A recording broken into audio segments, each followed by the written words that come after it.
Jean-Pierre Lomba, je suis responsable du programme de droits humains au sein de l'Observatoire africain des ressources naturelles, AfriWatch en sigle. Du 21 février au 3 mars 2026 s'est tenue la 3e session de l'école du fleuve Congo, qui en principe devait se tenir en 2025. Et cette session a particulièrement porté sur le thème principal, à savoir comment créer et pérenniser une organisation. Et cette formation avait pour sa spécialité aussi, ou sa particularité aussi, de marquer la clôture d'un cycle de formation de la première promotion de l'école du fleuve Congo, un cycle de 3 ans qui a commencé en 2023, qui s'est poursuivi en 2024 et qui a été clôturé cette année en 2026 et qui ouvre aussi les portes de la 2e promotion d'étudiants de l'école du fleuve Congo qui se tiendra en août 2026. Et cette session s'est déclinée en 3 grands moments. Le premier moment a consisté à des formations dans la salle. Donc plusieurs formateurs ont animé des thèmes qui ont tourné autour de renforcer les capacités des étudiants sur la création, sur la pérennisation d'une organisation à la base, parce que l'objectif principal poursuivi ici, c'est qu'à la fin de cette session, que les étudiants, les leaders communautaires, en retournant dans leur communauté, qu'ils soient en mesure de mobiliser d'autres membres des communautés afin de créer des structures communautaires capables de défendre le droit de leur communauté. Et après avoir suivi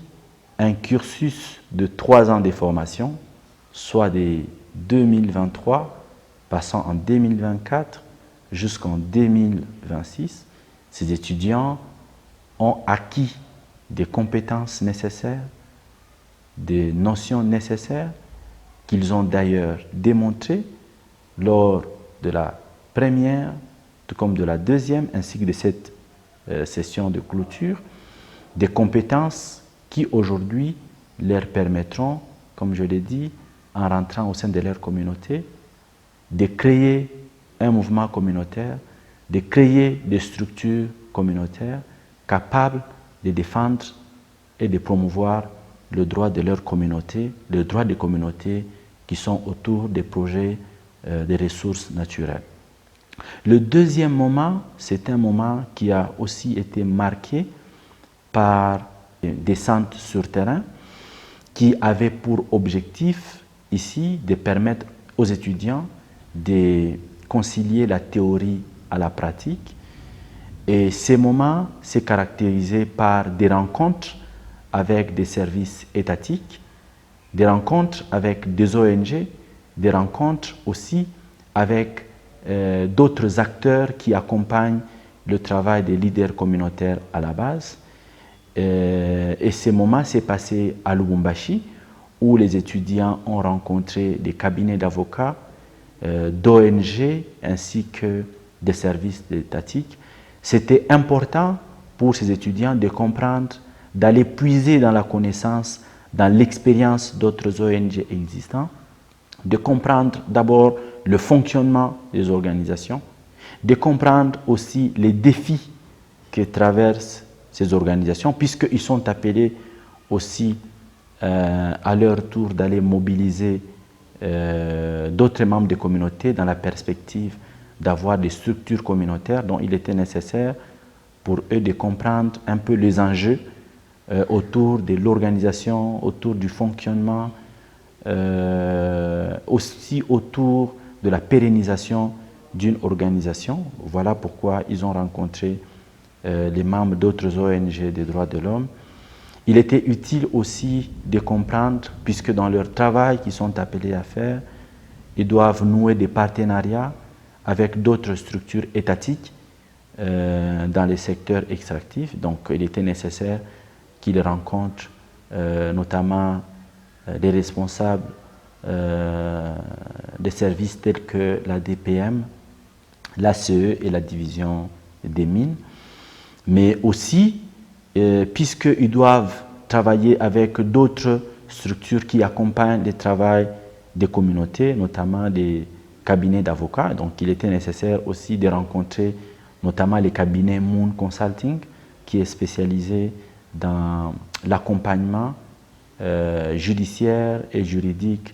des communautés victimes des projets extractifs, mais aussi des défenseurs des droits humains et de l'environnement qui sont victimes dans le cadre de leur travail. Et voilà, c'était intéressant et important pour eux de comprendre comment ça fonctionne pour voir de quelle manière ils peuvent nouer des partenariats de collaboration avec toutes ces structures. Et le troisième moment, c'était évidemment ces moments qui étaient aussi forts et très utiles, c'était de participer à la remise du prix, le prix Chizena, Mukena et Kabulo, qui a été initié par AfriWatch en vue de pérenniser et d'honorer la mémoire et l'héritage de ces trois collègues qui ont fait montre durant leur travail d'un engagement et de la passion pour la promotion et la protection des droits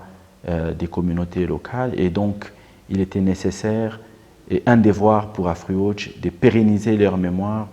de pérenniser leur héritage, en reconnaissant justement aussi le travail que font des milliers de défenseurs de droits de l'homme, des fois au péril de leur vie, mais qui les fait malheureusement dans l'ombre. Il était important de reconnaître ce travail, il était important de braquer les phares sur le travail formidable que font tous ces défenseurs de droits de l'homme, évidemment afin de pérenniser la mémoire de ces trois collègues, mais aussi d'encourager ces leaders communautaires, d'encourager ces défenseurs de droits de l'homme, d'encourager ces ONG qui, au jour le jour, défendent au péril de leur vie le droit des communautés locales affectées par des projets miniers. Et cette session a été clôturée évidemment par la remise des certificats. La remise des certificats, justement, c'était aussi important parce que il était nécessaire de reconnaître les dévouements, de reconnaître l'engagement des étudiants et de reconnaître aussi les connaissances qu'ils ont acquises pendant tout le cursus, reconnaître la croissance dont ils ont fait montre de par les connaissances qu'ils ont acquises, mais aussi tout le travail qu'ils ont fait dans la mise en œuvre des plans d'action qui a montré une croissance et une maturité comparativement à la première session dans le cadre de leur travail de la promotion des droits de l'homme. Voilà de façon globale comment la session de l'école du fleuve Congo, cette troisième session, s'est déroulée, et c'est une occasion pour nous de remercier les partenaires avec qui nous avons organisé ces sessions, de remercier aussi leur contribution, de remercier leur engagement, leur appui, qu'il soit technique ou financier. Je m'en vais ici remercier F-Right International qui appuie ce travail dès le début jusque maintenant et avec qui nous poursuivons justement ces nobles missions de renforcer les capacités des communautés locales afin de mobiliser à la base des acteurs capables de connaître et de défendre le droit de communauté. C'est aussi l'occasion de remercier tous les partenaires financiers. Grâce à leur accompagnement et leur financement, nous continuons à organiser ces sessions pour le bénéfice des communautés locales. C'est aussi également l'occasion de remercier tous les étudiants de cette première promotion qui pendant 3 ans ont brillé par leur engagement, ont brillé par leur ponctualité, par leur disponibilité à apprendre, mais aussi par leur engagement à travailler pour le développement et le changement de leurs communautés respectives. Merci.